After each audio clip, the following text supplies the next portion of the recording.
Here is the completely localized American English adaptation of the story. I am sitting in this cold courtroom, my hands trembling in my lap, trying to breathe as I listen to my own daughter-in-law ask the judge to take my house away from me. My house, the place where I spent 40 years of my life, where I raised my son, where I buried my dreams right alongside my husband.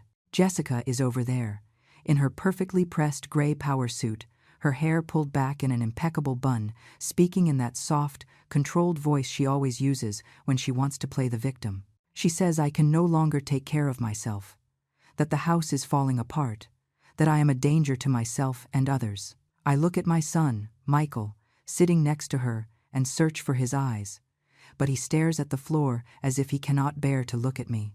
Jessica's lawyer, a woman named Catherine with bright red lipstick and the gaze of a shark, presents paper after paper to Judge Thompson, a silver-haired man who reviews every document with a serious expression. I feel like I am drowning. I feel like everything is lost. And then, right in the middle of this living hell, my grandson Leo stands up from his chair. He is 10 years old, but in this moment, he looks so much older. His voice breaks the heavy silence of the courtroom. "Can I show you something my mom doesn't know about, Your Honor?" Judge Thompson looks at him in surprise, then at Jessica, who is paralyzed in her seat, her eyes wide open. Finally, he nods slowly. Leo pulls a small device out of his backpack and walks toward the bench with steady steps. His hands are not shaking. Mine are. When the images begin to appear on the courtroom screen, I hear Jessica sob. I see Michael turn completely pale. I watch as every person in that room opens their mouth in absolute shock. And that was when everything fell apart. But to understand how I got to this moment, I need to go back to the beginning. I need to tell you about the life I had before Jessica entered it like a silent tornado and destroyed it piece by piece. 3 years ago, I was a different person. I was still mourning my husband, who had died 6 months earlier from a massive heart attack, but I was learning to live alone. The house we lived in, the one we built together with so much sacrifice, was my refuge and my torment at the same time.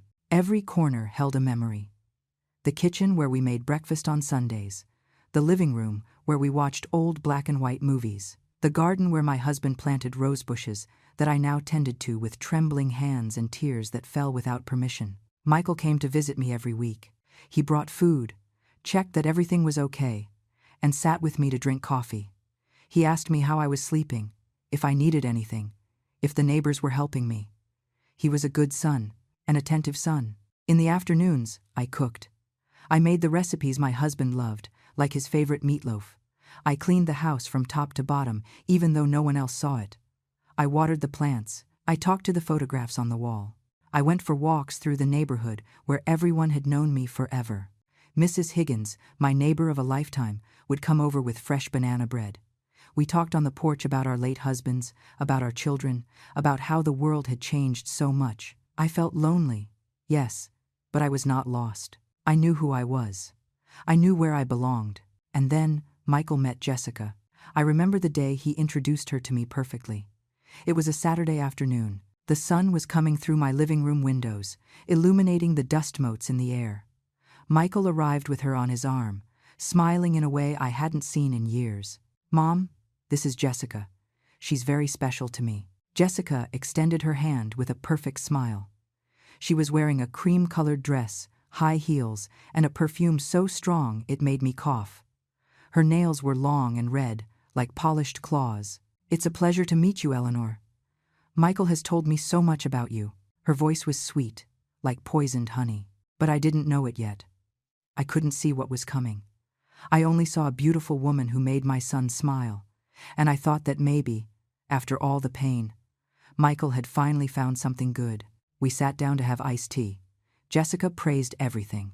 The house was charming, the furniture was vintage chic, the garden was a dream. I felt flattered.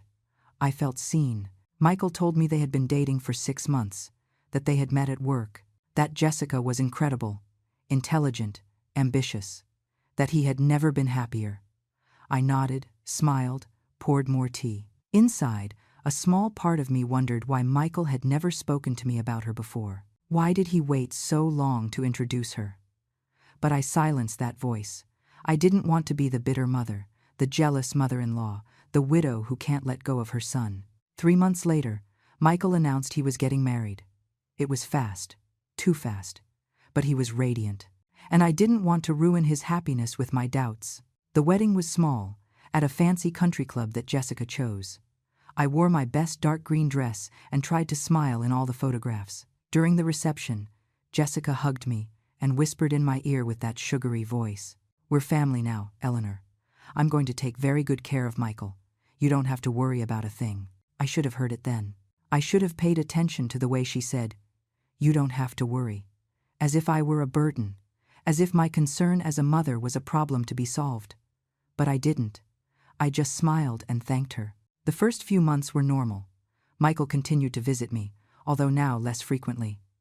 Jessica came with him sometimes, always smiling, always perfect. She asked about my health, about my meds, if I was sleeping well. She seemed genuinely interested.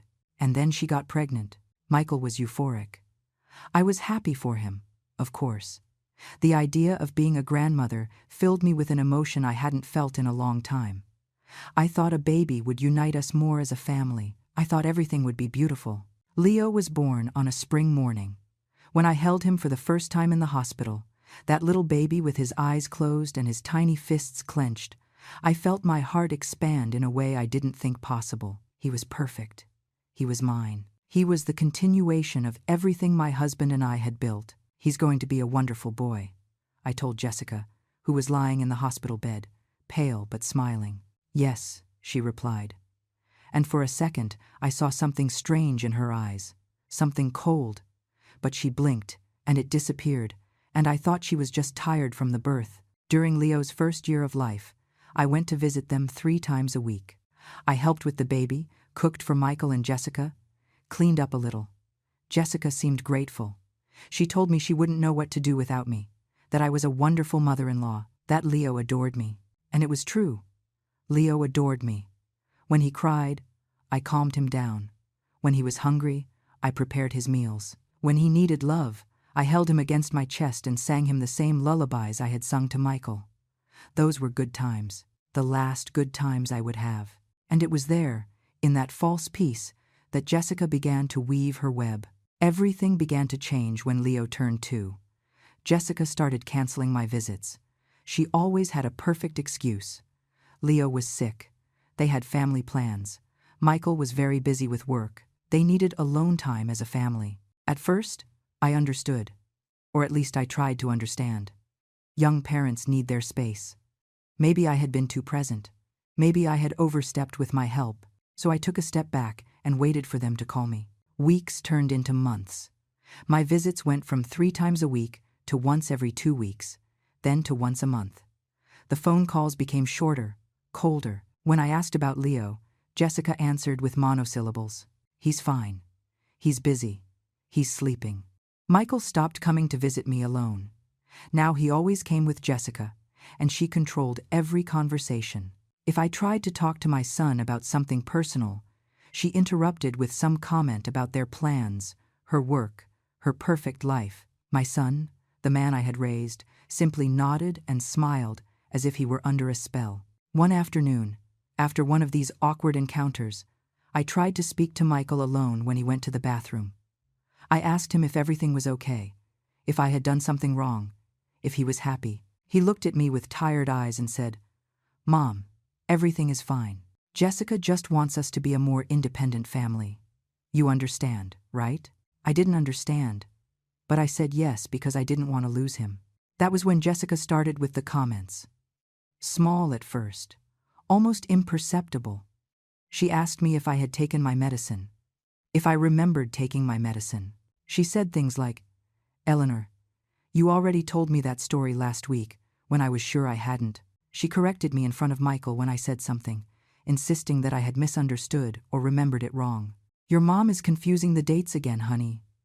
"Eleanor, are you sure it was that day? I remember it differently." "Oh, Eleanor, I think your memory is playing tricks on you." Michael began to look at me with concern, as if I were disintegrating in front of his eyes, as if I had suddenly become fragile and confused. And I started to doubt myself. Maybe I was forgetting things. Maybe I was confused. I was 72 years old, after all. Jessica suggested that Michael take me to the doctor for a checkup, just to be safe. Michael agreed immediately, grateful that his wife was so considerate of his mother. I went to the doctor. They ran tests on me, cognitive exams, questions about dates, names, places. I passed all the tests. The doctor said I was perfectly lucid for my age. Some normal forgetfulness. Nothing worrying. I gave the report to Michael with a sense of relief and vindication. But Jessica read the report and frowned. "How strange," she said. "Maybe you should see a specialist, a neurologist, just to be completely sure." There was no specialist. I refused. But the damage was already done. The seed of doubt had been planted in my son's mind. Then Jessica changed tactics. She started talking about my house, about how big it was, about how much work it must be to keep it clean, about how dangerous it was for a woman of my age to live alone in a 2-story house with stairs. "Michael, aren't you worried that your mom might fall, that she might have an emergency, and no one will be there to help her?" Michael began visiting me with critical eyes. He noticed every unwashed dish, every pile of laundry, every stain on the rug, things he wouldn't have seen before. Now they were evidence of my supposed incapacity. "Mom, maybe Jessica is right. This house is too big for you." "It's not too big," I replied.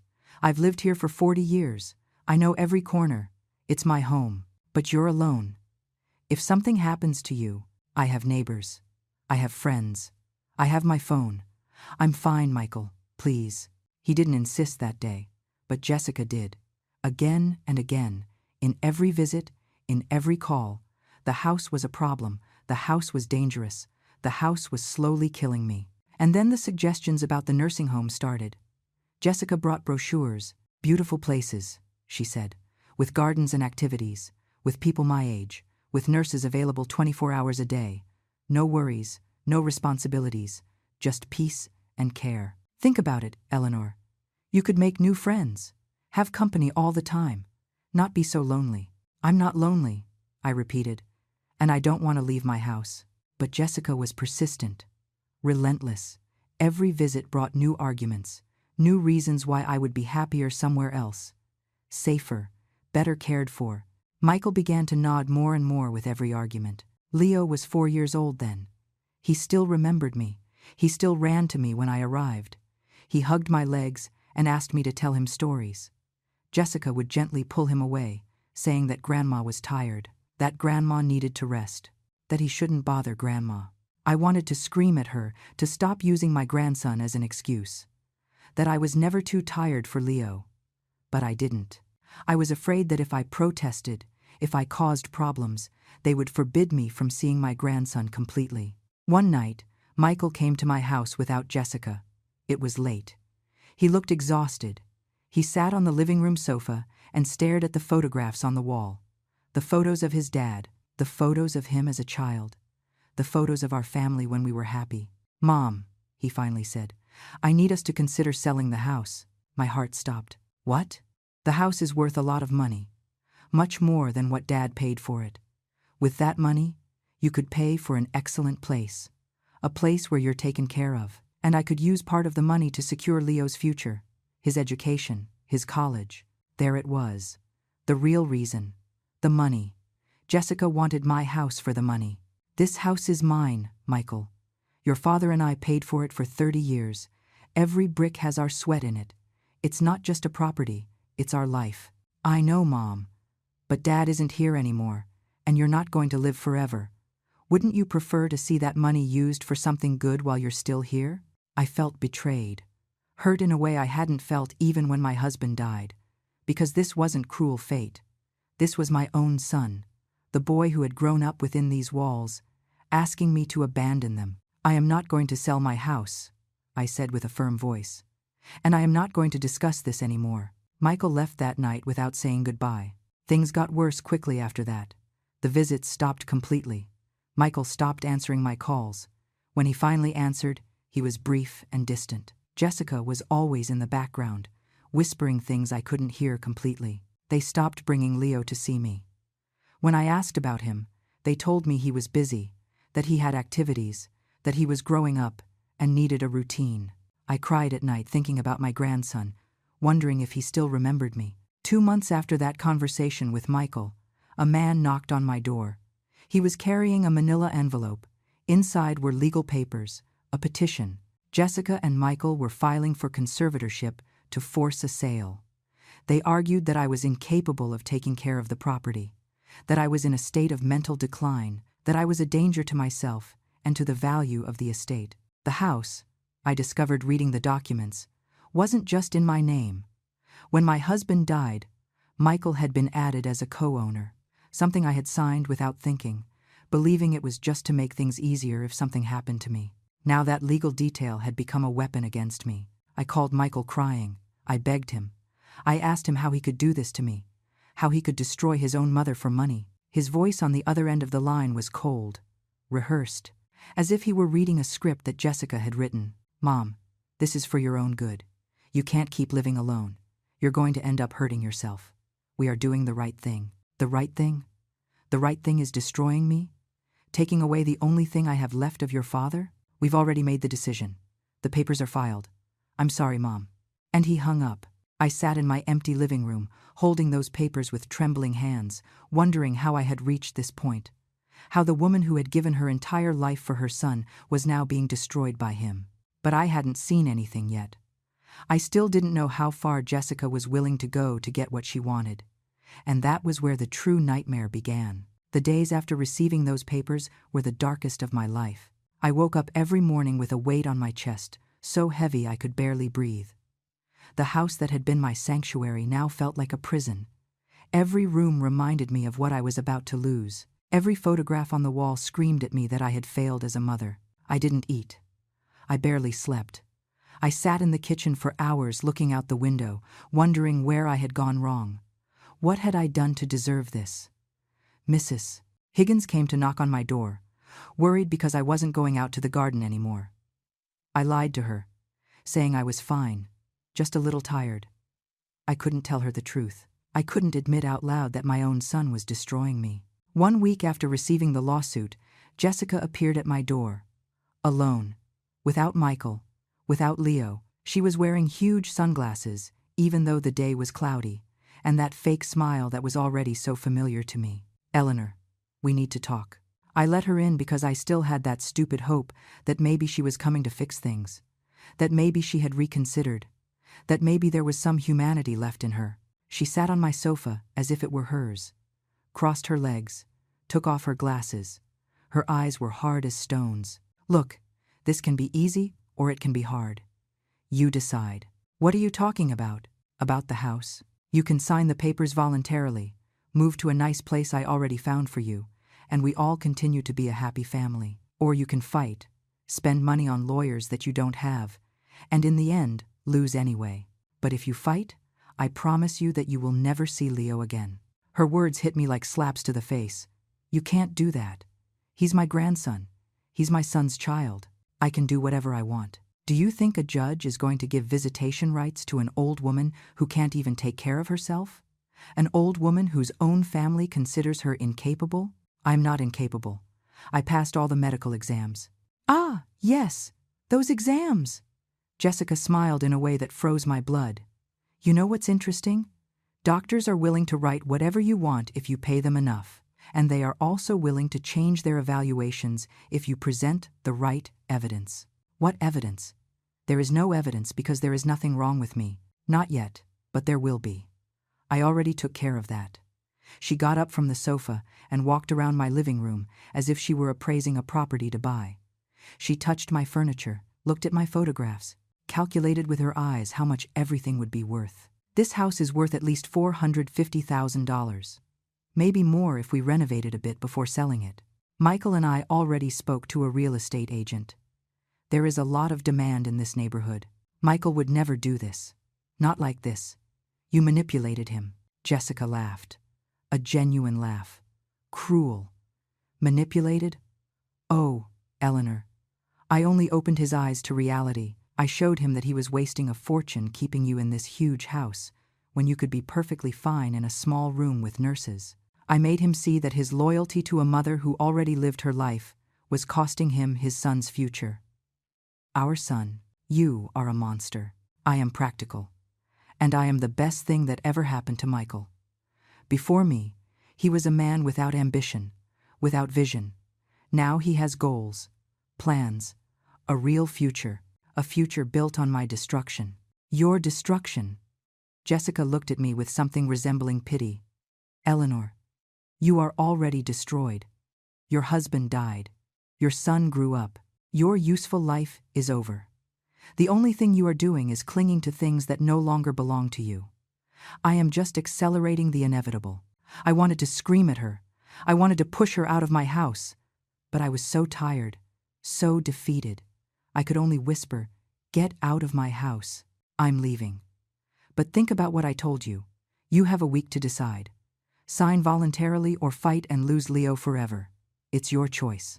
She left, leaving a trail of that horrible perfume she always wore.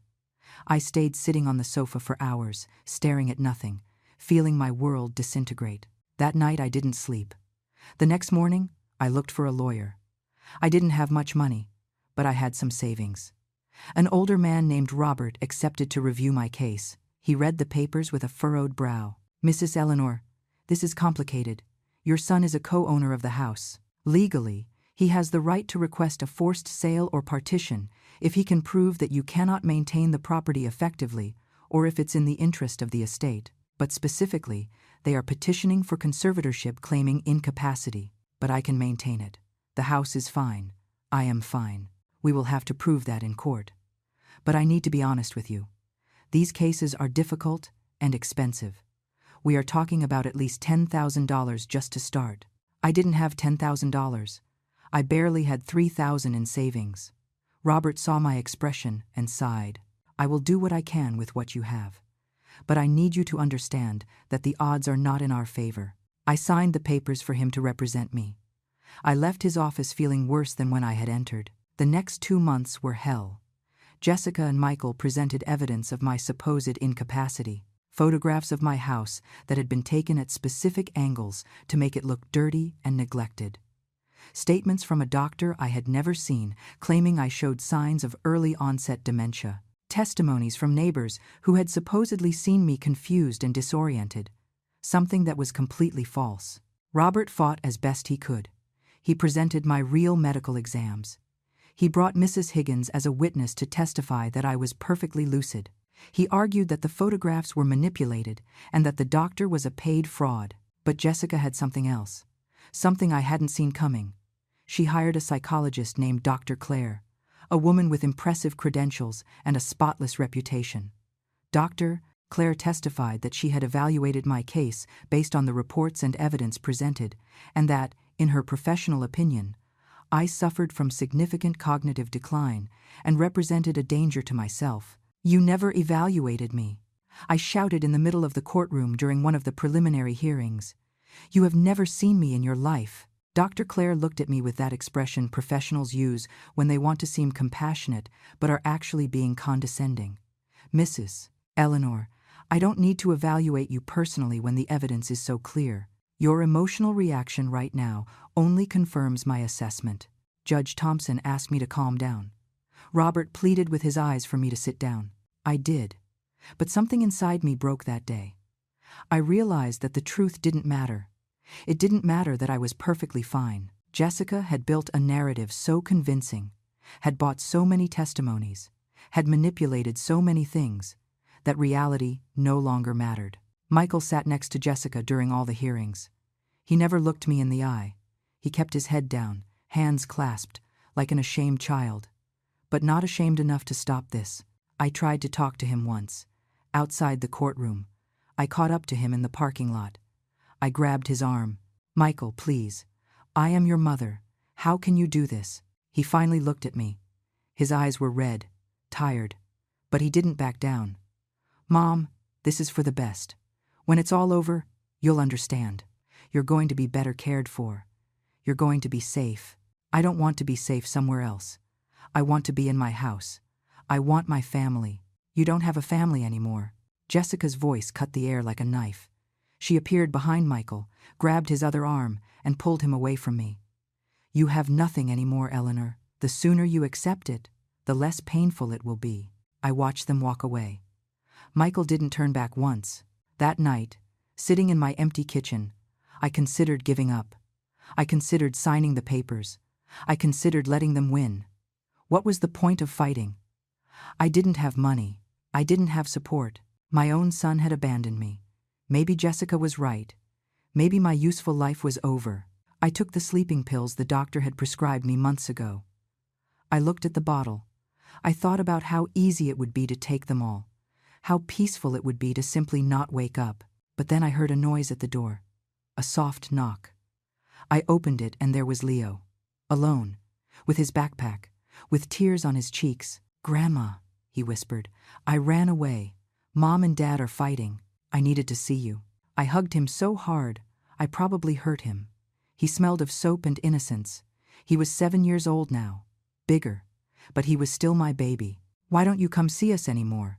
he asked with that broken voice of a child who doesn't understand why adults are cruel. "Your mom won't let me, my love." "Why?" "Because sometimes adults do bad things, things that don't make sense." Leo looked at me with those huge eyes full of tears. "Mom says you're going away far, that you're going to live somewhere else, that I won't be able to see you anymore." "I don't know what's going to happen, Leo, but I want you to know something. It doesn't matter where I am. It doesn't matter what happens. I will always love you. Always." "I love you too, Grandma." Michael arrived 20 minutes later, frantic, looking for Leo. He snatched the boy from my arms without a word. Leo was crying. I was crying. Michael simply took him away. And it was there, watching my grandson disappear into the night, that I made my decision. I wasn't going to give up. I wasn't going to let Jessica win. I was going to fight with everything I had until my last breath, even if it meant losing everything. The date of the final hearing approached like an inevitable storm. Robert did what he could, but every day he gave me worse news. Jessica had obtained more testimonies, more documents, more fabricated evidence that painted a portrait of me as a senile and dangerous old woman. "She has resources that we don't have," Robert told me with evident frustration. "She is paying people, a lot of people, and she is doing it intelligently. Everything looks legitimate on paper, so I'm going to lose." Robert didn't answer immediately. That pause told me everything I needed to know. "I will do my best effort, Mrs. Eleanor. But you need to prepare for the possibility that the judge rules in their favor." I prepared myself. I started packing my things slowly, knowing I would probably have to leave my house. Every object I put in cardboard boxes was like burying a piece of my heart. The photographs of my husband, Michael's old toys, the blankets I had knitted. 40 years of life reduced to cardboard boxes. Mrs. Higgins cried with me while she helped me. "This isn't fair," she repeated over and over. "That woman is the devil." "The devil with a good lawyer," I replied bitterly. 2 weeks before the final hearing, something strange happened. I was at the grocery store buying the little I still bought, when I heard a familiar voice behind me. "Grandma." I turned around, and there was Leo. But he wasn't alone. Jessica was a few yards away, distracted looking at her phone. Leo took advantage of that moment to approach me quickly. "I can't talk much," he whispered urgently. "But I need you to know something. I know what Mom is doing. I've been listening to everything." "Leo, you shouldn't. You'll get in trouble. She talks on the phone all the time. With the lawyer Catherine, with Dr. Claire. They say horrible things about you, things that aren't true. Dad tries to defend you sometimes, but Mom always shuts him up." My heart raced. "Leo, my love, this is adult business. I don't want you getting in trouble. I'm already in trouble. I miss my grandma. I miss coming to your house. I miss when you cooked for me and told me stories." His eyes filled with tears. "I don't want you to leave." Jessica looked up from her phone. She saw us. Her expression changed immediately. She walked toward us with quick steps. She grabbed Leo by the arm with force. "What do you think you're doing?" "I was just saying hi to Grandma," Leo said, trying to sound innocent. "I told you not to talk to her. Let's go. Now." She shot me a warning look. "Stay away from my son, Eleanor, or you'll regret it." She took Leo away, almost dragging him. The boy turned to look at me once, and in his eyes, I saw something I hadn't seen before. Not just sadness, determination. That night I couldn't sleep thinking about that encounter. Leo had said he listened to Jessica's conversations, that he knew the truth, but he was just a 7-year-old boy. What could he do against all the power and money Jessica had? The days dragged by. Robert called me with updates that only worsened my anxiety. Jessica had filed more documents. Michael had given a deposition stating he had seen me confused multiple times, that he worried I would hurt myself, that he only wanted the best for me. Your son really believes what he is saying, Robert told me, or he is a very good actor. I can't decide which is worse. Jessica has him under total control. It's like she erased the Michael I knew and replaced him with someone else. I've seen this before. People who manipulate their partners so completely that they can no longer distinguish between what they think and what they've been told to think. 5 days before the hearing, Dr. Claire, the psychologist working with Jessica, filed a new report. It said she had conducted discreet surveillance of my activities and observed erratic behavior, that she had seen me talking to myself, that she had noticed I left lights on and doors open, that I clearly represented a danger to myself. It was all a lie.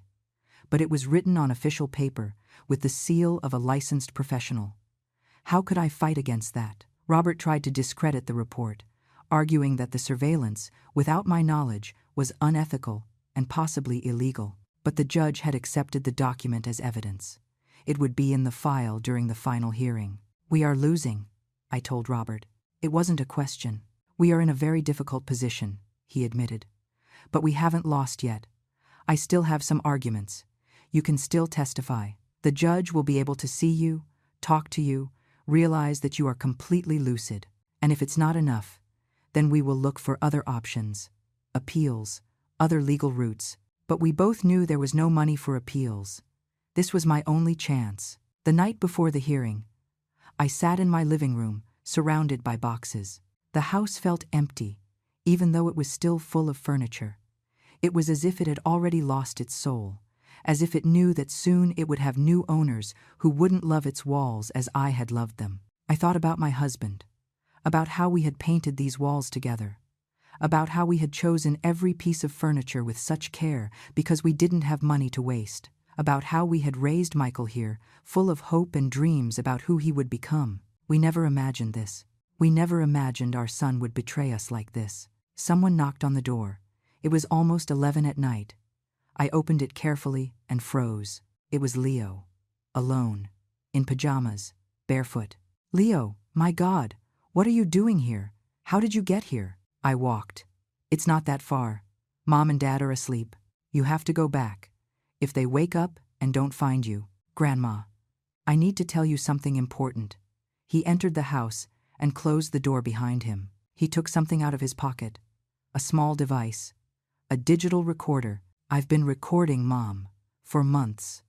Every time she talks to the lawyer, Catherine, every time she plans something bad against you, every time she lies to Dad. I gasped. Leo, no.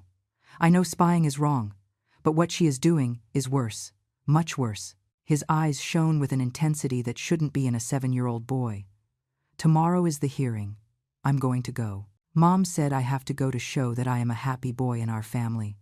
But I'm going to bring this, and I'm going to show it to the judge. Leo, you can't. Your mom, I don't know what she would do to you if she discovers you've been recording her. I don't care. I'm not going to let them take your house. I'm not going to let them hurt you anymore. Tears ran down his cheeks. You always took care of me, Grandma, when I was a baby. When Mom was too busy or too tired, you were always there. Now it's my turn to take care of you. I hugged him, crying. This brave little boy was willing to face his own mother for me. He was willing to reveal secrets that could destroy his family, all to save me. What is on the recordings? I asked with a trembling voice. Everything. Mom telling Dr. Claire to make things up about you. Dr. Claire saying she can fake medical reports. Mom talking about how much money they're going to get when they sell the house. She laughing at you. Telling Catherine that it doesn't matter if it's true or not, that only winning matters. Leo squeezed the device in his hand. I also recorded her when she yelled at Dad for doubting, when she called him weak for feeling bad about what they are doing to you. Leo, this could change everything. I know. That's why I did it. He looked at me with those wise eyes that no child should have. Can I stay here tonight? I don't want to go back there. Your mom is going to come looking for you. Let her come. I'm not afraid of her anymore. I let him stay. I gave him my bed, and I slept on the sofa. I didn't really sleep. I stayed awake all night thinking about what Leo had done, about the risk he was taking, about how a 7-year-old boy had shown more courage and loyalty than my own adult son. At 6 in the morning, as expected, Michael arrived, banging on the door frantically. Jessica was in the car, her face red with fury.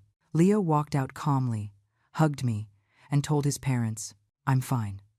I just wanted to see Grandma one last time before the hearing." Jessica said nothing, but the way she looked at Leo and then at me told me she knew something had changed, that she had lost the absolute control she had over her son, and that terrified her. The morning of the hearing dawned gray and cold. I dressed in my best clothes, a dark green ensemble I had worn to Michael's wedding. I wanted to look dignified. I wanted the judge to see a capable woman, not the senile old lady Jessica had painted in her documents. Robert picked me up at 8. In the car, we reviewed my testimony one more time. What to say, what not to say, how to keep calm when Jessica or her lawyer attacked me. "And if Leo does what he said he would do?" I asked him in a low voice. "What happens?" I told him about the recorder, about the months of evidence my grandson had secretly collected. Robert stayed silent for a long moment. "That could change everything," he said finally. "But it's also risky. Jessica could argue that the recordings were obtained illegally, that a child was manipulated into spying. It could turn against us. Leo wasn't manipulated. He decided to do it alone." "I know, but that's not how Jessica will present it." Robert sighed. "Anyway, if the boy manages to present that evidence, we have to be prepared to use it. We have to make it count." We arrived at the courthouse at 9. Jessica and Michael were already there, sitting on a bench in the hallway. Dr. Claire, the psychologist, was with them, reviewing papers. Everyone was wearing expensive, professional clothes. They looked successful, trustworthy, respectable. I looked exactly like what I was, a tired old woman fighting for her life. Leo was sitting a little apart from his parents, with a backpack on his lap. He saw me and smiled slightly. Jessica noticed and whispered something in his ear. Leo looked down but didn't let go of the backpack. At 9:30, they called us in. The courtroom was smaller than I had imagined. Cold, impersonal. Judge Thompson was already seated, a man in his 60s, with gray hair and a serious expression. He indicated for us to take our seats. Jessica and Michael sat on the left side with their lawyer, the elegant woman named Catherine, who had been hired to represent them. Robert and I sat on the right side. Leo stayed back, in the benches for the public. Judge Thompson reviewed the documents in front of him. The silence was so dense, I could hear my own heart beating. "This is a painful case," the judge began. "A family divided by property. A son seeking what he believes is best for his mother. A mother resisting what she perceives as an attempt to control her." He looked at all of us. "My job today is to determine what is best for Mrs. Eleanor, based on the evidence presented." Catherine, Jessica's lawyer, spoke first. She presented her case flawlessly. She showed the photographs of my house that supposedly proved I couldn't maintain it. She read Dr. Claire's report on my mental decline. She cited neighbors' testimonies who had supposedly seen me confused. "Mrs. Eleanor is a woman who lived a full and beautiful life," Catherine said with a soft, compassionate voice. "But the reality is that she can no longer take care of herself safely. Her son Michael and her daughter-in-law Jessica are not doing this out of malice. They are doing it out of love, out of genuine concern." Michael testified next. He spoke about how he had seen me forget things, how the house had deteriorated, how he worried I would fall or have an emergency with no one there to help. "I love my mother," he said with a cracking voice. "All I want is for her to be safe, to be well taken care of." I almost believed him. For a moment, watching him there with tears in his eyes, I almost believed that he really thought he was doing the right thing. But then I looked at Jessica sitting behind him, with that satisfied expression on her face, and I remembered the truth. Dr. Claire testified after. She spoke in medical and psychological terms that sounded impressive. Cognitive decline, risk of falls, inability to make informed decisions. She painted a picture of me as someone on the verge of total incompetence. In my professional opinion, she concluded, Mrs. Eleanor needs constant care that she cannot receive living alone in such a large house. Robert did his best to counterattack. He presented my real medical exams, which showed I was completely lucid. He called Mrs. Higgins to testify that I was a normal, capable neighbor. He argued that the photographs were manipulated and that Dr. Claire's testimony was based on questionable observations. Mrs. Eleanor is not a senile woman, Robert said with passion. She is a 72-year-old woman being stripped of her home by a greedy daughter-in-law and a manipulated son. Catherine objected. The judge sustained it. Robert had to rephrase. Finally, it was my turn to testify. I walked to the stand with trembling legs. I swore to tell the truth. I sat facing Judge Thompson, who looked at me with eyes that revealed nothing. Robert asked me basic questions.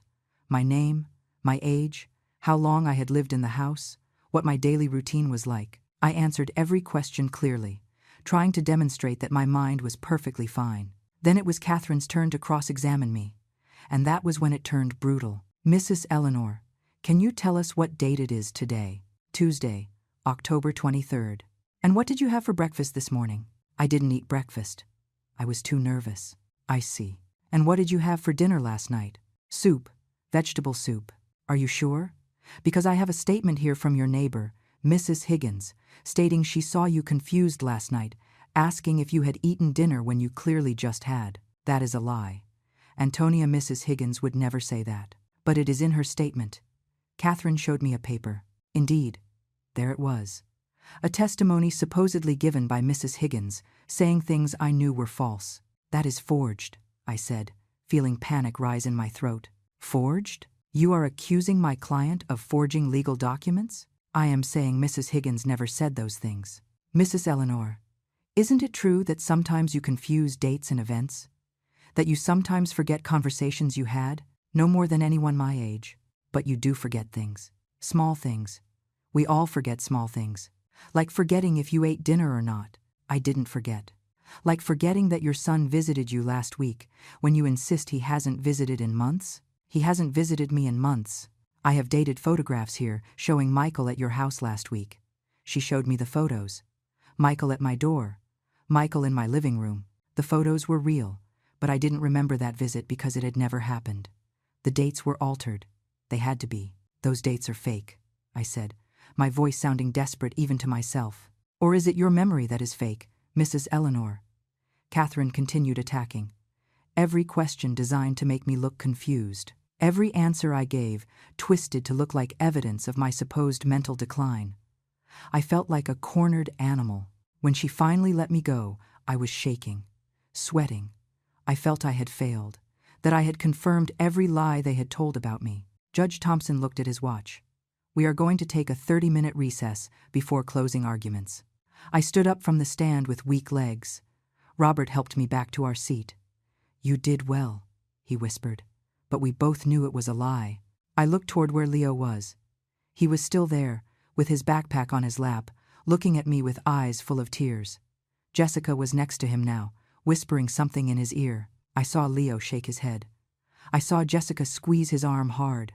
And then, when the judge stood up to leave, Leo stood up too. His voice, small but clear, cut through the murmur of the room. Your Honor. Judge Thompson stopped at the door to his chambers and turned around. The whole room went silent. Jessica went pale. Michael half rose from his seat. Leo remained standing, his backpack clutched against his chest. Yes, young man? The judge asked, with a kind but curious voice. I need to speak with you, please. It's about my grandma. Leo's voice didn't shake. It sounded clear and determined. Jessica stood up abruptly. Leo, sit down, right now. No, Mom. Leo, I said no. Leo looked directly at the judge. I have something important to show you. Something my mom doesn't know I have. Judge Thompson exchanged glances with the court clerk.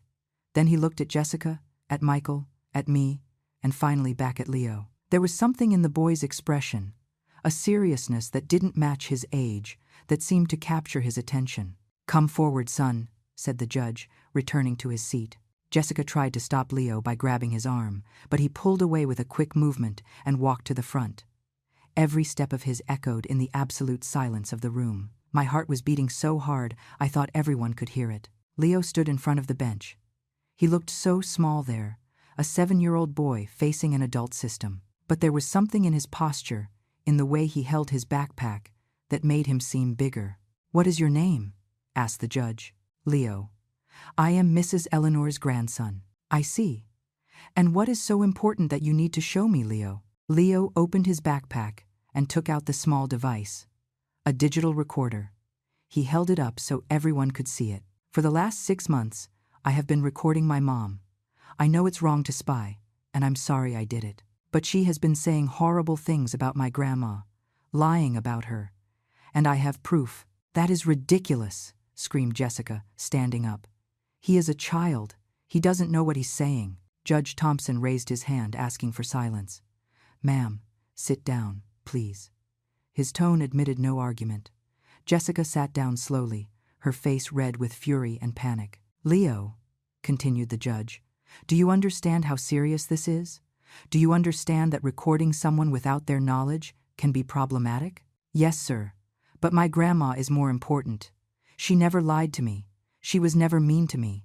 And my mom is hurting her." Leo's eyes filled with tears, but he didn't let them fall. "Please, just listen to what I recorded. Please." The judge looked at Robert. "Any objections, counsel?" Robert stood up. "None, Your Honor. If the child has evidence relevant to the case, it should be heard." Catherine, Jessica's lawyer, stood up quickly. "Your Honor, this is completely irregular. The child is a minor.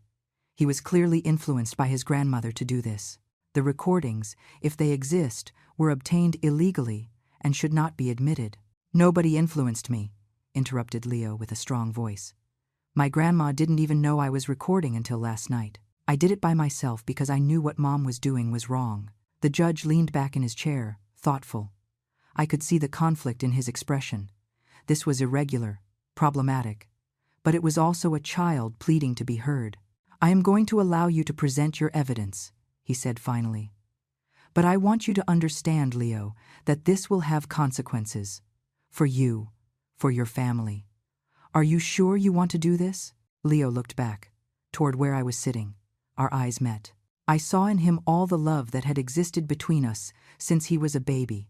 I saw his determination to protect me as I had protected him. He nodded to himself and turned back to the judge. "I'm sure. Very well. The clerk will connect the device to the audio system so we can all hear." The next few minutes were chaotic. Jessica shouted objections. Catherine threatened to appeal. Michael was paralyzed in his seat, completely pale, looking at his son as if he didn't recognize him. But Judge Thompson maintained his decision. The clerk connected the recorder to the courtroom speakers. Leo indicated which files to play. There were dozens, months of conversations. He had organized everything carefully, choosing the most incriminating recordings. The first voice that filled the room was Jessica's, clear, cold, completely different from the soft, sweet voice she used in public. "I don't care what you have to make up, Claire. I need that psychological evaluation to say she's losing it, that she is a danger to herself." Dr. Claire's voice responded, "I already have it covered. The report is going to be devastating. No one is going to question my credentials." "And the neighbors? You already got the testimonies. 2 already signed. I paid them $1,500 each. They are going to say exactly what we need." Jessica laughed. "Perfect. That old woman doesn't know who she messed with." The silence in the room was absolute. Everyone looked at Jessica, who had gone completely white. Dr. Claire, sitting a few rows back, tried to leave discreetly, but a court officer blocked her path on the judge's order. "There's more," said Leo with a trembling but firm voice. The next recording was a conversation between Jessica and Michael.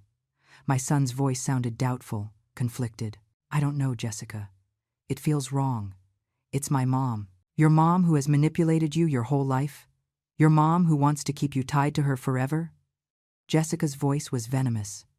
"That house is worth almost $500,000, Michael. $500,000 that we could use to give Leo a good life, to buy ourselves a better house, to live well. But kicking her out of her house, we are not kicking her out. We are putting her in a place where she will be taken care of. And if it turns out that place is cheaper than she thinks, well, That's just being smart with money. Cheaper? What are you talking about? I found a facility that costs $800 a month. We'll tell her it costs $3,000. We keep the difference. She will never know. I heard Michael sigh on the recording. I don't know. Are you a man or not? God, sometimes I think your mother castrated you. You have to decide what is more important, your mom or your real family, me or her. There was a long silence. Then Michael's voice, defeated. You are more important. Good. Then do what I tell you, and stop complaining. I looked at Michael. He had his head in his hands, his shoulders were shaking. He was crying, but it was too late for tears. Leo continued playing files. There were conversations where Jessica instructed Dr. Claire exactly what to write in her false reports. There were calls where they discussed how to manipulate the photographs of my house to make it look worse than it was. There was a particularly gruesome conversation where Jessica laughed at me, imitating my voice, mocking how I had begged Michael not to do this. Please, Michael. I am your mother, imitated Jessica, with a tearful, exaggerated voice. Then she laughed. God, she is so pathetic. I can't wait for this to end so we can sell that horrible house. Every recording was like a nail in Jessica's coffin. Every word that came out of the speakers destroyed the perfect image she had built. The mask had fallen completely. Judge Thompson listened with an increasingly serious expression. Dr. Claire tried to stand up several times, but the officer kept her seated. Catherine, the lawyer, had stopped objecting. There was nothing she could do against this avalanche of evidence. After almost 40 minutes of recordings, Leo stopped the playback. He turned to the judge with tears running down his cheeks. My mom is not a good person, he said with a broken voice. And I don't want my grandma to lose her house because of Mom's lies. My grandma is the kindest person I know. She took care of me when I was a baby. She taught me to read. She makes me feel loved. And I am not going to let them hurt her. Judge Thompson took off his glasses and rubbed his eyes. When he spoke, his voice trembled with contained emotion. Son, what you did today required extraordinary courage. I know it was hard. I know you are probably scared. But I want you to know that you did the right thing. Then he looked at Jessica with an expression that froze the blood. Ma'am, I have presided over many cases in my 20 years as a judge. I have seen greed. I have seen manipulation. I have seen families destroy themselves for money. But rarely have I seen something so calculated, so cruel, so completely devoid of humanity as what I just heard. Jessica tried to speak, but the judge raised his hand. No. I have heard enough of your voice, more than enough. He turned to Dr. Claire. Doctor, or whatever you are, I will be forwarding these recordings to the state licensing board. Falsifying psychological evaluations is not just unethical, it is criminal. I hope you enjoy your last days with a license. Doctor, Claire stood up trembling. Your Honor, I can explain. Officer, escort this woman out of my courtroom. Now, Dr. Claire was escorted out of the room, screaming that it was all a misunderstanding, that she had been tricked too. No one believed her. Her screams faded down the hallway as the doors closed behind her. Judge Thompson turned to Jessica, who was now visibly trembling in her seat. Catherine, her lawyer, had begun packing her papers. She knew the case was lost. She knew it was best to distance herself from this disaster before her own reputation was tarnished. Mrs. Jessica, said the judge with a voice that cut like ice, in all my years on this bench, I have rarely seen such an elaborate conspiracy to defraud a family member. What you did was not just manipulation. It was elder abuse. It was fraud. It was emotional extortion. Jessica tried to speak with that sweet voice she always used. Your Honor, if you allow me to explain.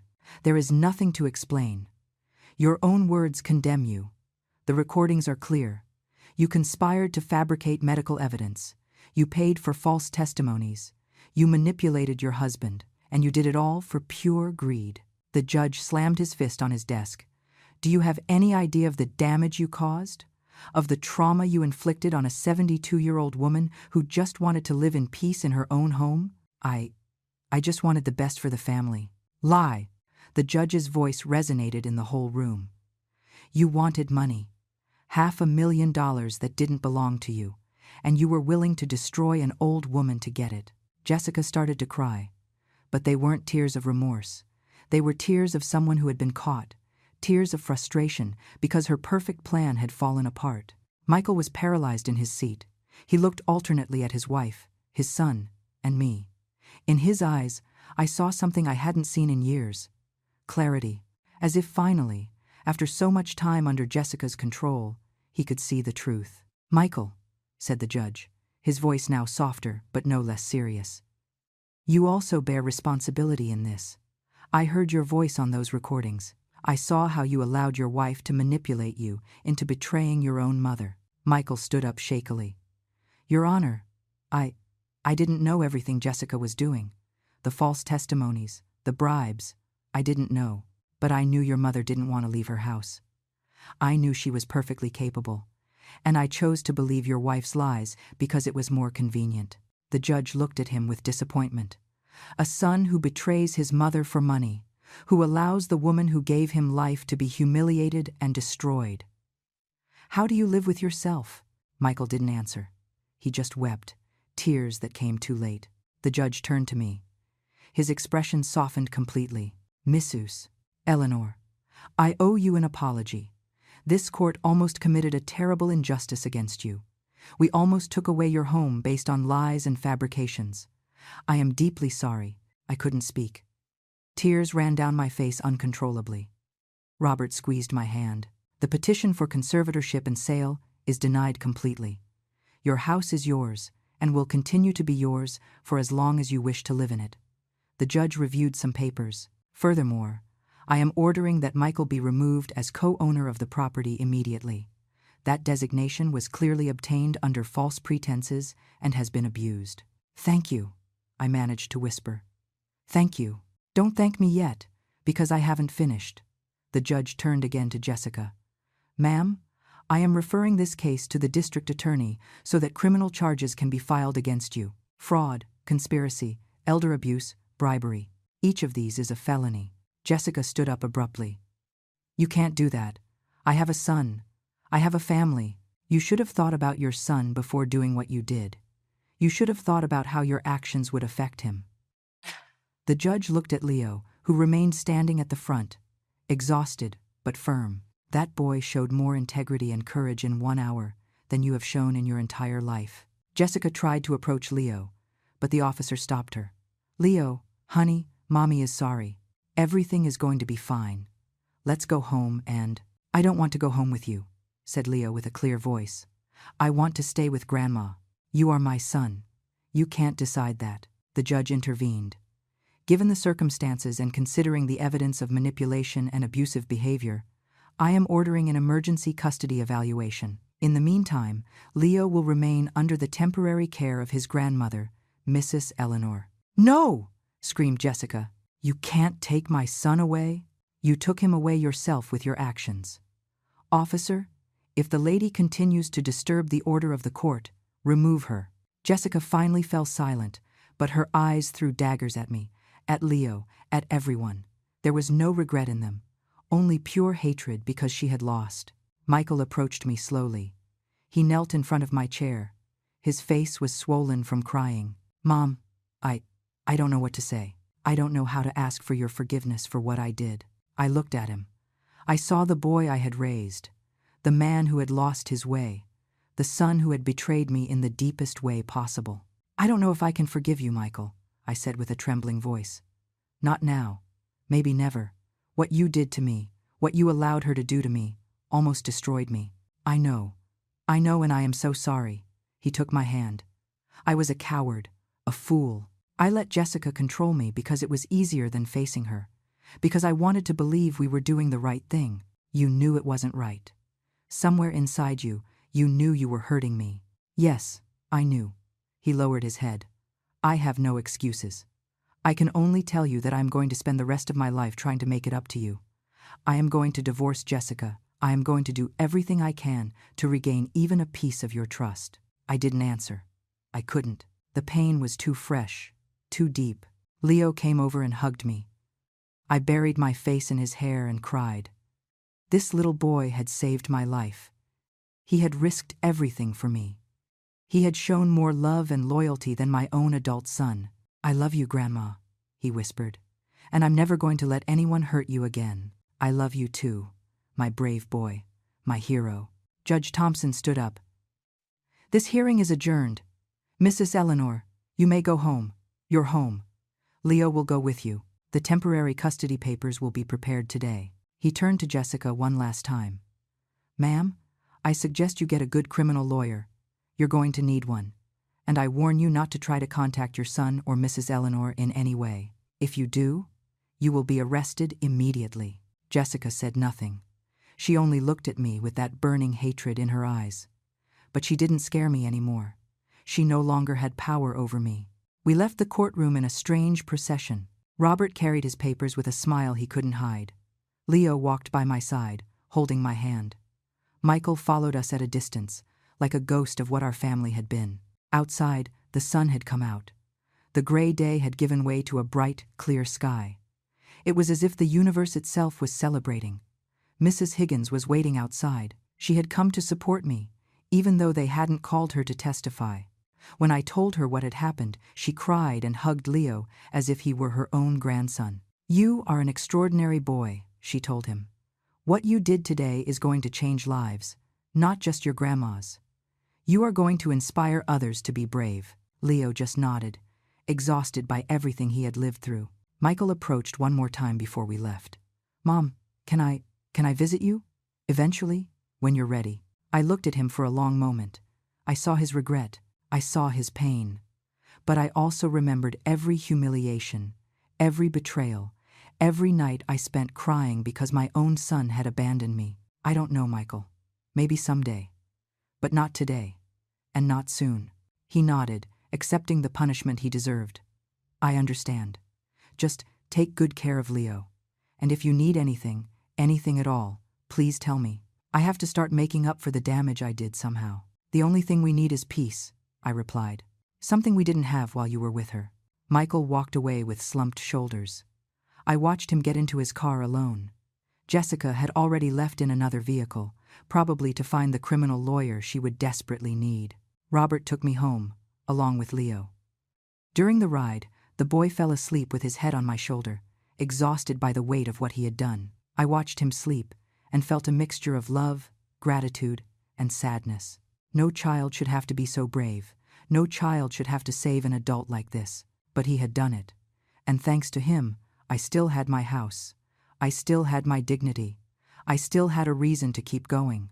When we arrived at my house, that house I had fought for so hard, I sat in the car for a moment looking at it. The walls my husband and I painted. The garden we tended. The memories of 40 years contained within.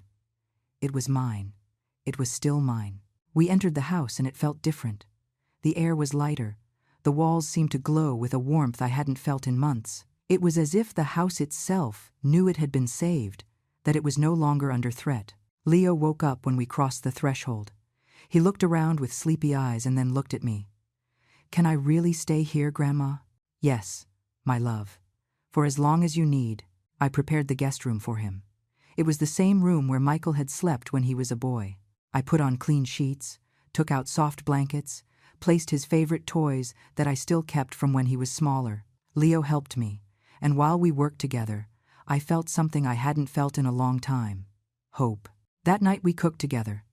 I made the chicken and potato recipe he had always loved when he was a baby. Leo set the table, something Jessica never allowed him to do at home, because she said he would do it wrong. We ate in the kitchen, talking about simple things. School, his friends, his favorite cartoons. We avoided talking about the court, about Jessica, about all the pain. For one night, we just wanted to be grandma and grandson again. After dinner, we sat on the living room sofa. Leo curled up against me like he did when he was little.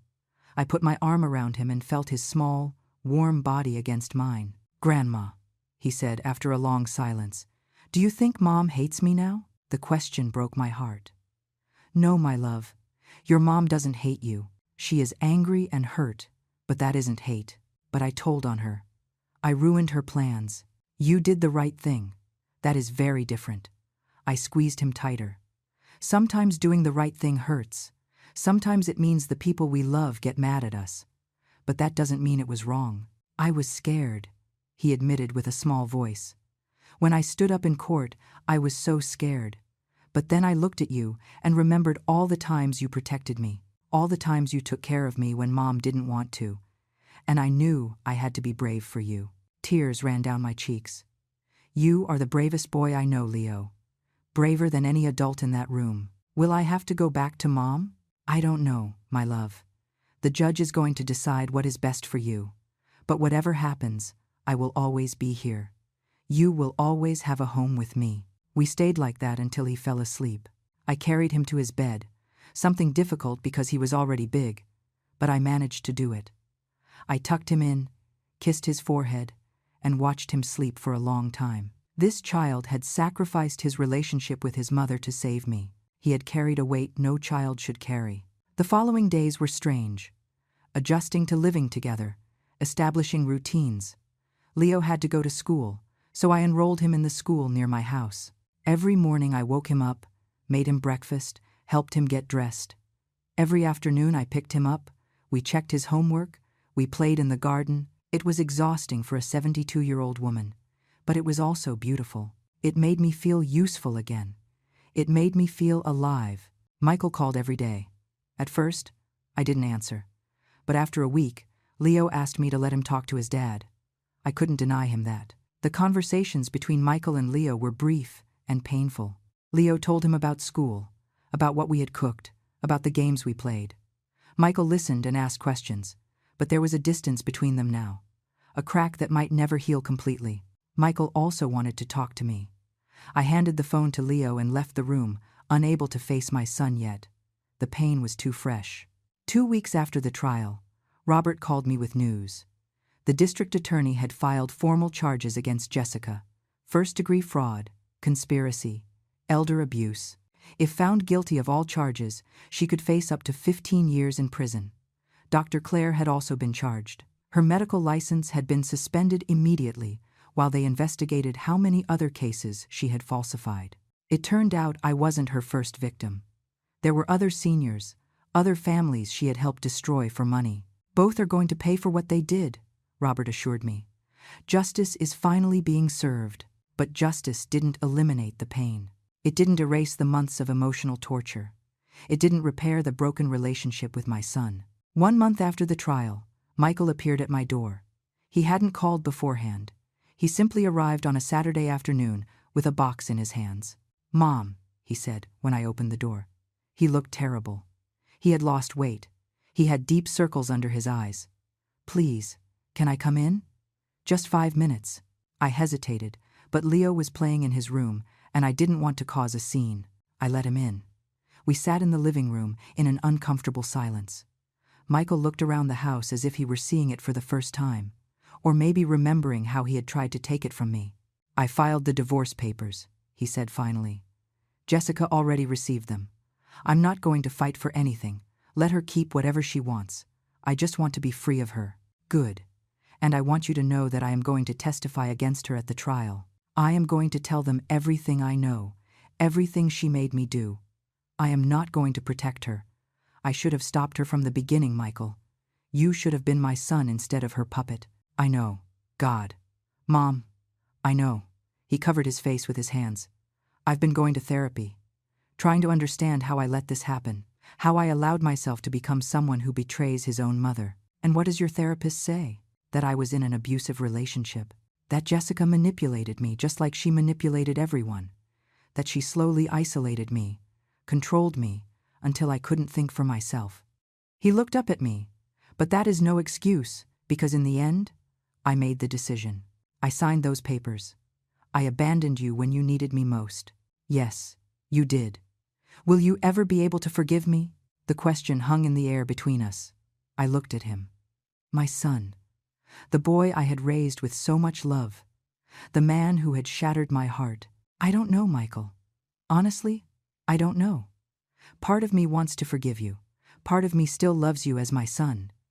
But another part will never forget how I felt when I read those eviction papers. When I knew my own son wanted to kick me out of my house. I understand. Michael took an envelope out of his pocket. "This is for you. They are documents renouncing any right to this house. Legally, completely. It is yours alone, as it always should have been. I took the envelope with trembling hands. Why now? Because I need to start repairing what I broke, and this is the least I can do. He stood up. I won't bother you anymore, but I want you to know that I am going to be here for Leo. I am going to go through whatever evaluation the court requires. I am going to prove that I can be the father he needs. And if one day, maybe in years, you are ready to talk to me again, I will be waiting. I walked him to the door. Before leaving, he turned one last time. I love you, Mom. I have always loved you, and I am going to spend the rest of my life regretting not showing you that love when it mattered most. He left. I watched him walk to his car, get in, and drive away. I didn't know if I could ever forgive him completely, but at least he had taken the first step. He had admitted his guilt. He had begun to take responsibility. That night, after putting Leo to bed, I sat on my porch looking at the stars. Mrs. Higgins came out of her house and sat with me. We didn't talk much. Just sat there. Two old women who had survived storms. How do you feel? She asked finally.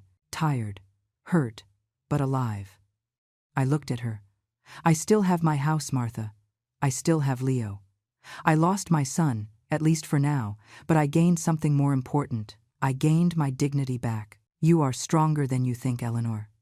You always have been. I didn't feel strong. For months I felt destroyed, but you didn't break. You fought, and you won. That is what matters. She was right. I had won. Not in the way I expected, not without scars, but I had survived. My house was still mine, my grandson was safe, and the woman who had tried to destroy me would face the consequences of her actions. Justice wasn't perfect. It didn't erase the pain. But it was something. And for now, it was enough. 6 months passed like a sigh. 6 months of healing, of rebuilding, of learning to live again.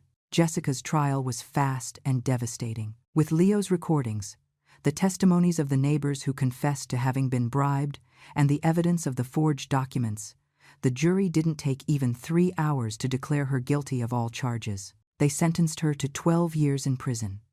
Dr. Claire received 8 years and lost her medical license forever. Michael was present every day of the trial. He testified against Jessica, recounting every lie, every manipulation, every moment she convinced him to betray his own mother. I saw how he cried on the stand. I saw how he finally freed himself from her control. When they announced the verdict, Jessica looked at me from her seat. There was no longer hatred in her eyes, only emptiness. She had lost everything: her freedom, her son, her future, and all for greed. Leo's custody was decided a month after the trial. Judge Thompson determined that it was best for the boy to stay with me permanently, with supervised visits with Michael on weekends. Michael accepted the decision without fighting. He knew he had lost the right to demand more. Leo had adapted wonderfully to living with me. He had made new friends at school. His grades were excellent. In the afternoons, we did homework together at the kitchen table. On weekends, we worked in the garden, planting new flowers where before there were only weeds. The house had come back to life. There was laughter in the hallways, smells of homemade food in the kitchen, music playing in the living room. Everything I had lost during those dark months had returned, multiplied by Leo's presence. Michael visited religiously every Saturday. At first, our interactions were tense and formal. He picked Leo up at the door and brought him back hours later. We didn't speak more than necessary, but slowly, very slowly, something began to change. One day, Michael arrived early and found me struggling with a leak in the kitchen.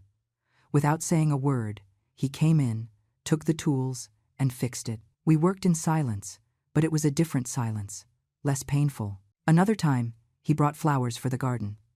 Mom used to say these were her favorites, he told Leo while they planted them together. I stood watching from the window, remembering how Michael and his father used to work in that same garden so many years ago. I hadn't forgiven him. Not yet. Maybe never completely.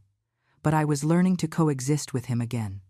To remember that before being the man who betrayed me, he had been my son, my baby. And maybe, with enough time, we could find something that looked like family love again. One warm spring afternoon, almost 7 months after the hearing, Leo and I were sitting on the porch. He was drawing in his notebook while I knitted a blanket, Mrs. Higgins was in her garden watering her plants. Everything was peaceful, normal, beautiful, in its simplicity. "Grandma," said Leo, without looking up from his drawing, "do you ever regret fighting for the house?" "Why do you ask that, my love?" "Because it was very hard. It made you suffer a lot. Sometimes I think maybe it would have been easier to just let them win." I looked at him. This boy who had carried so much weight on his small shoulders. "Do you regret showing the recordings?" He thought for a moment. "Sometimes. I miss my mom. Even though she was mean to you, she's still my mom. And I know she's in prison because of me. She is not there because of you, Leo. She is there because of her own decisions, because of the horrible things she chose to do." I leaned toward him. "And to answer your question, no, I don't regret fighting. This house isn't just wood and bricks. It is my story. It is where I loved your grandfather, where I raised your dad, where I took care of you when you were a baby. Losing it would have been like losing a piece of my soul." "I understand." He went back to his drawing. "I'm happy we won." "Me too, my love. Me too." That night, after putting Leo to bed, I stayed awake in my bed, looking at the ceiling. I thought about everything that had happened, about how I had been on the verge of losing it all, about how a 7-year-old boy had saved me when all the adults had failed. I thought about Jessica, sitting in a cell somewhere, paying for her greed. I thought about Dr. Claire, her career destroyed, her reputation in ruins. I thought about Michael, desperately trying to rebuild what he had broken. And I thought about me, about the woman I had been before this, naive, trusting, believing that family love was unbreakable. That woman had died. In her place had emerged someone stronger, wiser, marked by scars, but not broken. Someone who had looked betrayal directly in the eye and had chosen to keep fighting. I got up and walked through the silent house. I touched the walls my husband had painted. I looked at the photographs of our years together. I passed the room where Leo slept peacefully, his breathing soft and steady. This house, this life, everything had been about to be stolen, but it was still here. I was still here. I went out to the garden under the moonlight. The flowers Michael and Leo had planted were starting to bloom, new life growing in soil that had seen so much sadness. "We did it," I whispered to the night, as if my husband could hear me from wherever he was. "Our house is safe. Our grandson is safe. And I survived." A soft breeze moved the leaves of the trees. I liked to think it was him, telling me he was proud, that I had fought well, that I had protected what we built together. I went back inside and stopped at the door of Leo's room. I watched him sleep. This extraordinary boy, who had proven that true love sometimes comes from the most unexpected places. That family isn't always who is born with you, but who chooses to stay by your side when everything falls apart. "Thank you," I whispered. "Thank you for being so brave, for saving me when I needed it most, for reminding me that there is still goodness in this world." I went to sleep that night feeling at peace for the first time in almost a year. Not everything was fixed. Michael and I still had a long way to go. The scars of betrayal would never disappear completely. But I had won something more valuable than the victory in court. I had gained the certainty that I could survive anything, that my spirit, though beaten and bruised, could not be broken. And as the moonlight entered through my window, illuminating the room where I had slept for 40 years, I knew with absolute certainty that this house would remain mine until my last breath. Because I hadn't fought just for walls and a roof. I had fought for my dignity, for my right to decide my own destiny, to prove that a 72-year-old woman is not weak or disposable simply because of her age. And I had won. Not because I had money or power, but because I had something much stronger on my side. I had the truth. I had the unconditional love of a brave boy. And I had the iron will of a woman who had survived too much to give up now. This was my story, my victory, my life rebuilt from the ashes of betrayal. And no one, ever again, would take it from me.